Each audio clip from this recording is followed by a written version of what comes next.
আসসালামু আলাইকুম। কিতা অবস্থা সকলের, আপনারা আছেন নি বালা? আমিও আলহামদুলিল্লাহ বালা আছি। আর আজ তো একবারে সকাল থাকি যে মেঘ দেরও উঠিয়া দেখি খালি মেঘ আর মেঘ। তে আর কিতা করবা, মেঘের লগে তো আবার মনের সম্পর্ক, মনটা যেমন লাগে কিছু একবারে গম্ভীর গম্ভীর হলো অবস্থা। তারপরেও খুশি আছি আলহামদুলিল্লাহ, কেন অতদিনের গরমে এটা একবারে জানো ধরে লিছে। তো মেঘ দেওয়ায় যেমন গড় দুয়ার সব তা ঠান্ডা হয়েছে, গাছ গাছালিরও খুব উপকার হয়েছে। তো আপনার লগে মাতি মাতি আমি তোর একটা বাজি বুয়াই দিলাম, আমার গাছর লুবুরি দিয়া আলু দি বাজি। তো বাজি করলে বাচ্চানতে একটু তারা বালা পায়, ও কারণে বাজিটা করলাম। তো বাজির মাঝে আমি দিলাম পেঁয়াজ, কাঁচামরিচ, হলুদ, লবণ, ধনিয়া বাহর, ও জাস্ট, আর তো কিছু লাগে না। তে আর দেখি লৌকা গাছর লুবুরি বাজি আমার আর অনেক মজা লাগে কিন্তু এই লুবুরিটা।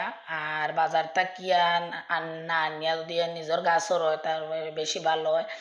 আর ওই দেখো বারিন্দাত গিয়া দেখি একবারে করলা একটা লকটি থাকছে। আমার করলা গাছ তো আর আপনারা জানেন, বারিন্দা বাই সাইরো বাই, ওই দেখো কি জাত অবস্থা।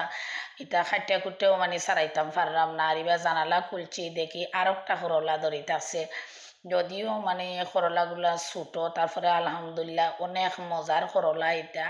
আর নিজের আদি ফাড়িয়া নিজের গাছ থাকি যদি কয়েকদিন পরে টুকটাক একটা দুটা করলা আনি তারপরে তো খুব ভালো লাগে। ওই দোকা গ্রিলর চিফা বাইও আর একটা দড়িতে আসছে, তো ওটা করলা গুণ আমি ফাড়ছি, ফাড়বার সময় আমার যে আনন্দ লাগে তা খোয়ার মতন নাই, খাওয়া বড় নাই।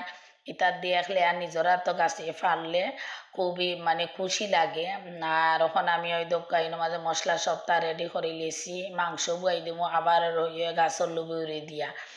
তো মাংসটার মাঝে আমি প্রথম রসুন দিলাম। আর এখানে সবটা আমি তৈছি পেঁয়াজ, আদা, রসুন, জিরা, গরম মশলা, লবণ, এটা সবটা আছে।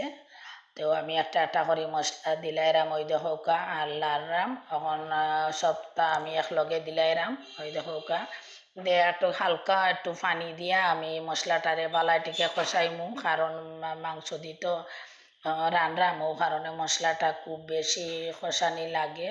তো মাংসটার মশলাটা আমি খুব সুন্দর করে কষাইরাম, ওই দেখোকা এখন দিলাইলাম মাংসটাও সুন্দর করে কষাইব।